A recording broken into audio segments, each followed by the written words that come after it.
Bonjour, nous sommes le samedi 13 novembre 2008.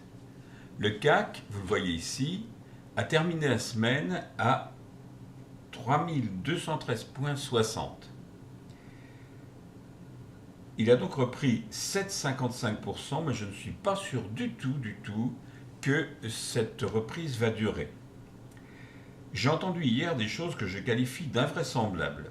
Selon certains journalistes, les crises économiques, je ne parle pas de la seule crise boursière, qui à mon avis durera au moins jusqu'à juin ou juillet 2009, seraient presque sur le point d'être terminées.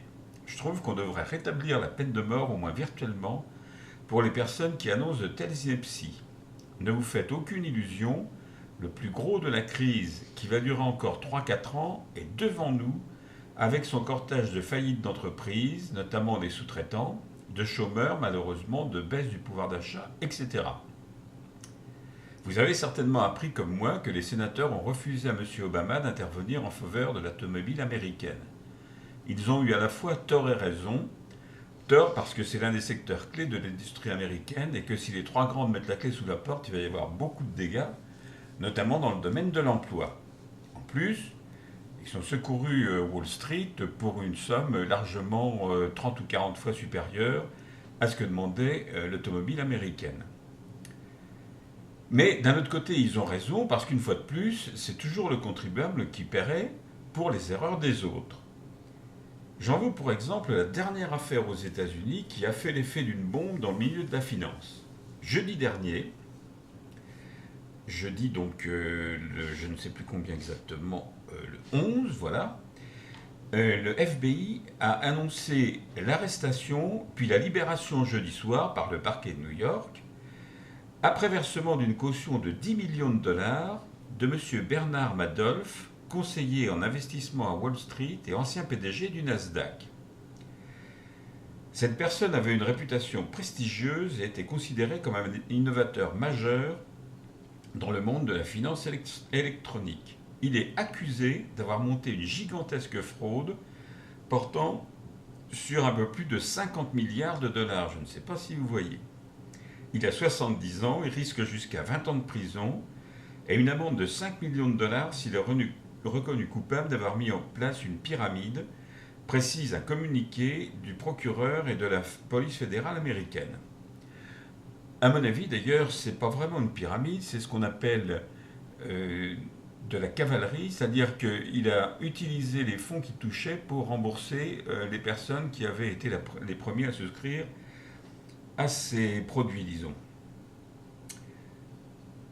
Donc j'ai bien peur, une fois de plus, que ce soit le contribuable américain qui paie. Vous allez dire le contribuable américain, on s'en moque.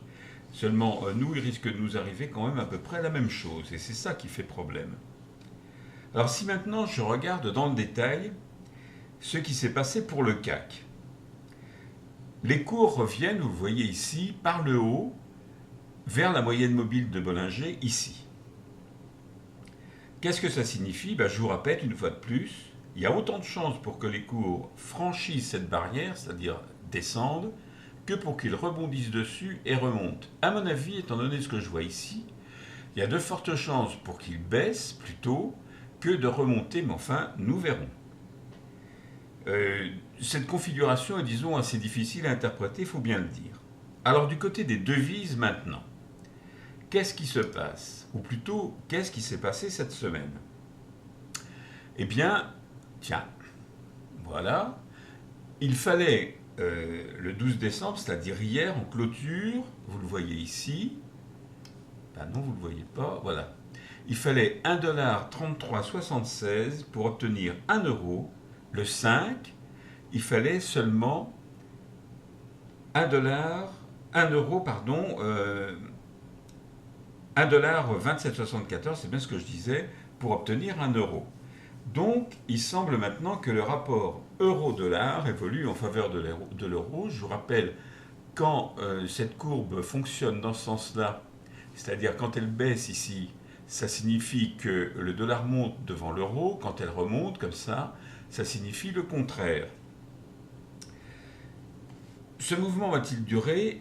J'espère bien un petit peu qu'il se tassera. Je vais vous expliquer pourquoi. À chaque fois qu'il y a un problème économique aux États-Unis, C'est par l'intermédiaire des devises que ce grand pays le règle et que, d'autre part, surtout, il fait propager dans le monde entier ce problème. Et je suppose que nous avons suffisamment d'ennuis chez nous pour ne pas avoir en plus les conséquences des problèmes américains. Et ça n'est pas qu'une vue d'esprit, parce que la crise, de toute manière, existe dans tous les pays du monde, y compris dans ceux qui s'en sortaient le mieux, comme l'Inde et la Chine par exemple, mais elle s'est quand même propagée depuis les États-Unis, il ne faut pas oublier non plus. Alors maintenant, dernière chose que je voudrais vous montrer, c'est l'or.